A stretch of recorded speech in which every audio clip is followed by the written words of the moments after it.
ಶಾಸ್ತ್ರಿಗಳವರು ಒಂದು ವಚನ ಹೇಳಿದರು. ಸಾರ ಸಜ್ಜನರ ಸಂಘ ಲೇಸು ಕಂಡಯ್ಯ, ದೂರ ದುರ್ಜನರ ಸಂಘ ಅದು ಭಂಗವಯ್ಯ. ಸಂಘಗಳೆರಡುಂಟು, ಒಂದು ಹಿಡಿ ಒಂದು ಬಿಡು, ಮಂಗಳ ಮೂರ್ತಿ ಕೂಡಲ ಸಂಗಮ ದೇವ ಅಂತಕ್ಕಂಥ ಒಂದು ವಚನವನ್ನು ಎತ್ಕೊಂಡು ಇವತ್ತಿನ ಪ್ರವಚನವನ್ನು ಪ್ರಾರಂಭ ಮಾಡಿದೆ. ಈ ಮಾತು ಯಾಕೆ ಹೇಳ್ತಾನಪ್ಪ ಅಂತಂದ್ರ, ಅದನ್ನೇನು ವಿಶ್ಲೇಷಣೆ ಮಾಡ್ಕೊತ ಕುಂದಿರೋದರಲ್ಲಿ ಸಮಯ ಇಲ್ಲ. ಈ ಹೂಲಿಕಟ್ಟಿ ಗ್ರಾಮದ ಜನ, ಈ ಸುತ್ತಮುತ್ತಲಿನ ಗ್ರಾಮದ ಜನ ಹಿಡಿ ಒಂದು ಬಿಡು, ಮಂಗಳ ಮೂರ್ತಿ ಕೂಡಲ ಸಂಗಮ ದೇವ, ಶಗನಿ ಬುಟ್ಟಿ ಹೊತ್ಕೊಂಡ ಹೊಂಟವನ್ ಕೂಡ ನ್ಯಾಯ ತೆಗೆದೇವಪ್ಪ ಅಂತಂದ್ರ ಆ ಶಗನಿ ನಮ್ಮ ಮೇಲೂ ಬೀಳ್ತತಿ, ಅವನ ಮೇಲೂ ಬೀಳ್ತತಿ, ಮೈ ಎಲ್ಲ ಹೊಲಸಾಗ್ತದೆ. ಅಂತ ಸಂಘ ಮಾಡೋದು ಬೇಕಾಗಿಲ್ಲ. ಅದ ಒಂದು ಸುಗಂಧ ಡಬ್ಬೆಯನ್ನ ಹೊತ್ಕೊಂಡು ಹೊಂಟವನು ಕೂಡ ಅವನ್ ನ್ಯಾಯ ತೆಗಿಲಿಲ್ಲ ಅಂದ್ರೂ ಕೂಡ ನಾವು ಕೆದರಿ ನ್ಯಾಯ ತೆಗೆದಿವಪ್ಪ ಅಂತಂದ್ರ ಅವನ ಮೇಲೂ ಸುವಾಸನೆ ಬೀಳ್ತತಿ, ನಮ್ಮ ಮೇಲೂ ಸುವಾಸನೆ ಬೀಳ್ತತಿ. ಅದಕ್ಕೆ ಈ ಮಾತು ಯಾಕೆ ಹೇಳಿನಪ್ಪ ಅಂತಂದ್ರೆ, ಶಿವಲಿಂಗೇಶ್ವರ ಮಠದ ಸ್ವಾಮಿಗಳು ಅಂತಂದ್ರ ಒಂದು ಸುಗಂಧ ಭರಿತವಾಗಿರ್ತಕ್ಕಂಥ ಪೂಜ್ಯರು ಅನ್ನೋದ್ರಲ್ಲಿ ಎರಡು ಮಾತಿಲ್ಲ. ಇವತ್ತು 24 ವರ್ಷ ಕಾರ್ಯಕ್ರಮ ನಡೆದಂದ್ರ ಅವ್ರಿಗೆ ನಮಗ ಪರಿಚಯ ಆಗಿ 2005ನೇ ಇಸ್ವಿಯಿಂದ ನಾ ಇಲ್ಲಿಗೆ ಬರಾಕತ್ತಿದ್ದೆ.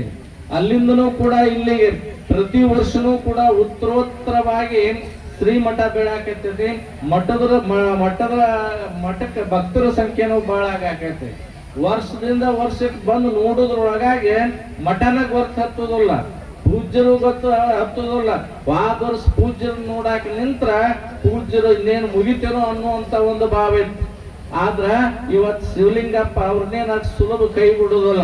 ಇಲ್ಲಿ ಏನ ಕೆಲಸ ಕಾರ್ಯಗಳ ಆಗಬೇಕಲ್ಲ ಅವನ್ನೆಲ್ಲಾ ಮಾಡ್ಕೊಂಡ ಮೇಲೆ ಅವ್ರನ್ನ ಕೈ ಬಿಡ್ತಾನ ಅನ್ನೋದ್ರಲ್ಲಿ ಎರಡು ಮಾತಿಲ್ಲ. ಯಾಕಂದ್ರೆ ಶಿವಲಿಂಗಪ್ಪನ ಮೇಲೆ ಅವ್ರ ಭಕ್ತಿ ಇಟ್ಟಾರ, ಶಿವಲಿಂಗಪ್ಪನ ಭಕ್ತರ ಮೇಲೆ ಇವ್ರ ಒಂದು ಶ್ರದ್ಧೆ ಇಟ್ಟಾರ. ಅದಕ್ಕೆ ಎಲ್ಲಾ ಕಾರ್ಯಗಳು ನಡೆಯಕತ್ಯಾವ. ಈಗ 3-4 ವರ್ಷದ ಹಿಂದ ಇಲ್ರಿ ನೀವು ಪಟ್ಟಾಧಿಕಾರ ಮಾಡ್ಕೊಂಡ್ರ ಮಠಕ್ಕೆ ಸೂಕ್ತ, ಅದಕ್ಕೆ ಯೋಗ್ಯ ಆಗ್ತೈತಿ ಅಂದಾಗ ಅವ್ರಿಗೆ 3-4 ವರ್ಷಗಳಿಂದ ಹೇಳ್ಕೊತ ಬಂದಾಗ ಏನ್ ಮಾಡಿದ್ರು ಅಂದ್ರ 3 ವರ್ಷದಿಂದ ಪಟ್ಟಾಧಿಕಾರ ಮಾಡ್ಕೊಂಡ್ರು. ಅವ್ರು ಪಟ್ಟಾಧಿಕಾರ ಮಾಡ್ಕೊಂಡ್ರ ಅವ್ರು ಒಬ್ರ ಮಾಡ್ಕೊಳ್ಳಿಲ್ಲ, ಅದ್ರ ಜೊತೆಗೆ ನೀವೆಲ್ಲಾ ಕೂಡಿದ್ರಿ ಅಂತೇಳಿ ಹನಿ ಕೂಡ್ತಂದ್ರ ಹಳ್ಳ, ತೆನಿ ಕೂಡ್ತಂದ್ರ ರಾಶಿ ಆಕೈತಲ್ಲ, ಹಂಗ ಎಲ್ಲಾ ಭಕ್ತರು ಕೂಡ್ಕೊಂಡು ಆ ಕಾರ್ಯಕ್ರಮವನ್ನ ಅದ್ದೂರಿಯಾಗಿ ಮಾಡಿ ತೋರಿಸಿದ್ರಿ ಈ ಭಾಗದೊಳಗ. ಆದ್ರ ಮುಂದಿನ ವರ್ಷ ಏನ್ ಬರಾಕತೈತ್ರಿ ಅಂತಂದ್ರ 24 ವರ್ಷ ಇವತ್ತಿಗೆ ಕಳೆದು ಹೋದ್. 25ನೇ ವರ್ಷ ಹುಲಿಕಟ್ಟಿ ಜಾತ್ರೆ ಪ್ರಾರಂಭ ಆತ್ ನೋಡ್ರಿ. ಇವತ್ತಿಂದ 24 ಮುಗಿತಿ, 25 ಚಾಲು ಆತ್. 25ನೇ ವರ್ಷಕ್ಕ ಪೂಜ್ಯರು ಏನ್ ಅನ್ಕೊಂಡಾರ, ಪೂಜ್ಯರು ಅನ್ಕೊಂಡದ್ದಲ್ಲ, ಭಕ್ತರು ಏನ್ ಅನ್ಕೊಂಡಾರ, ಪೂಜ್ಯರು ಸಮಾಧಿ ಮಾಡ್ಬೇಕು. ಸ್ವಾಮಿಗಳದೊಂದು ಪದ್ಧತಿ ಏನ್ ಪದ್ಧತಿಯಪ್ಪ ಐತಪ್ಪ ಅಂತಂದ್ರ, ನೀವೆಲ್ಲಾ ಸಂಸಾರಿಕರು ಸತ್ತ ಮೇಲೆ ಗೋರಿ ತೆಗದ್ ಅವತ್ತ ಹೋಗಿರ್ತಾರ, ಹೌದಲ್ರಿ? ಆದ್ರೆ ಸ್ವಾಮಿಗಳದು ಮೊದಲ ಸಮಾಧಿಯನ್ನ ತಯಾರು ಮಾಡಿರ್ಬೇಕು. ಆಗ ತಯಾರು ಮಾಡಕ್ ಆಗುದಲ್ಲ. ಆ ತಯಾರು ಮಾಡಿ ಶಿವಲಿಂಗಪ್ಪನ ಮಂಟಪವನ್ನು ನಿರ್ಮಾಣ ಮಾಡ್ಬೇಕಂತ ಹೇಳಿ ಅವ್ರ ಅಪೇಕ್ಷೆ ಐತಿ. ಅದ್ರ ಜೊತೆಗೆ ಆ 25 ವರ್ಷ ಅನ್ಕೊಡ್ದ 25ನೇ ವರ್ಷಕ್ಕೆ ಅದು ಉದ್ಘಾಟನೆ ಆಗ್ಬೇಕು. ಅದ್ರ ಜೊತೆಗೆ ಇನ್ನೊಂದು ಏನ್ ಆಗ್ಬೇಕಪ್ಪ ಅಂತಂದ್ರೆ, ಈ ಕಾರ್ಯಕ್ರಮ ಇಷ್ಟ ಮಧ್ಯಾಹ್ನ ಮುಗಿಸುವಾದ್ರ ಅದಕ್ಕೇನೋ ಒಂದು ಮೆರಗು ಬರುದಿಲ್ಲ. ಆ ಮೆರಗು ಬರಬೇಕಾದ್ರೆ ಏನ್ ಮಾಡಬೇಕಪ್ಪ ಅಂತಂದ್ರ, ಇಲ್ಲಿ ಅಂಕಲಿಗೆ ಒಳಗ ಜಾತ್ರೆ ನಡೀತೈತಿ, ನಿಮ್ಗೆಲ್ಲ ಗೊತ್ತಿರಬೇಕು. ಅಂಕಲಿಗೆ ಒಳಗ ಜಾತ್ರೆ ನಡೆದ್ರ ಮತ್ತ ಈ ಕಡೆ ಭಾಗದೊಳಗೆ ಎಲ್ಲಿ ತೇರು ನೋಡಿಲ್ಲ ನೀವು.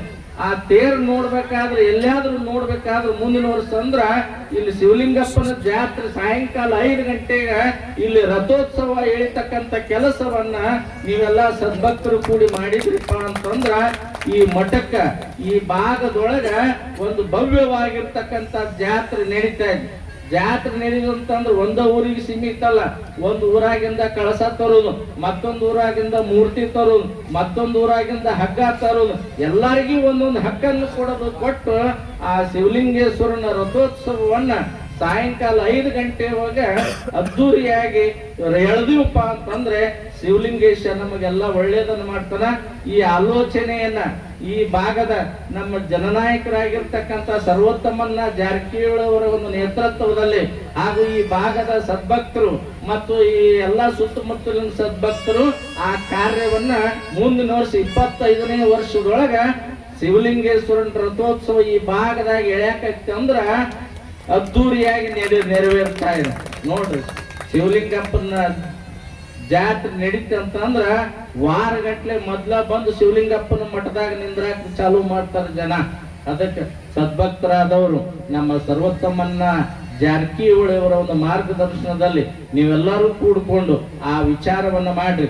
25 ವರ್ಷಕ್ಕೆ ಅವ್ರದ್ದು ರಜತ ಮಹೋತ್ಸವ ಹಾಗೂ ಸಭಾಭವನ, ಪೂಜ್ಯರ ಸಮಾಧಿ, ಅದ್ರ ಜೊತೆಗೆ ಸಾಯಂಕಾಲ 5 ಗಂಟೆಗೆ ರಥೋತ್ಸವ ಹೇಳುದು. ಆಗ ಜಾತ್ರೆ ಮುಗೀತ್ರಿ. ಜಾತ್ರೆ ತೇರು ಎಳೆದಿವಪ್ಪ ಅಂತಂದ್ರ ಶಿವಲಿಂಗಪ್ಪನ ಜಾತ್ರೆ ಮುಗಿತಿ. ಅದಕ್ಕೆ ನೀವೆಲ್ಲರೂ ಕೂಡ ಸದ್ಭಕ್ತರು, ಅದೇನ್ ದೊಡ್ಡದಲ್ಲ, ದೈವ ಮನಸ್ಸು ಮಾಡ್ತಂತಂದ್ರ ನಾಳೆ ತಯಾರಾಗಬಹುದು ಜಾತ್ರೆ ತೇರು. ಅದಕ್ಕೆ ನಾವು ಆಂಧ್ರದೊಳಗ ಹೊಕ್ಕಿವಲ್ಲಿ ವರ್ಷ ಪಾದ್ರ ನಮ್ಮ ಊರಾಗ ತೇರ್ ಮಾಡ್ರು ಅಂತಂದ್ರ ಅಲ್ಲಿ ಸಿರುಗುಪ್ಪ ತಾಲೂಕ್ ಟಿ ರಾಂಪುರ್ ಅಂತ ಬರ್ತದೆ. ಒಂದು ವರ್ಷದೊಳಗ ರಥವನ್ನ ತಯಾರು ಮಾಡಿ ಶಾಂಭವಿಯ ಪುರಾಣ ಹಚ್ಚಿ ಅಲ್ಲಿ ಮಹಿಳೆಯರ ತೇರನ್ನ ಎಳಿತಾರೆ. ಇವತ್ತಿಗೂ ಕೂಡ ನೀವು ಬಂದು ನೋಡ್ಬೋದು, ಆ ಶಾಂಭವಿಯ ತೇರನ್ನ ಮಹಿಳೆಯರೇ ಎಳಿತಾರ. ಹಂಗ ಇಲ್ಲಿ ಶಿವಲಿಂಗಪ್ಪನ ತೇರನು ಕೂಡ ಆಕಾಶದ ಎತ್ತರಕ್ಕೆ ಹಾರಬೇಕು. ಇನ್ನು ಬೆಳ್ಕೊಂತ ಹೋಗುವುದು ಇದು ಮಠ.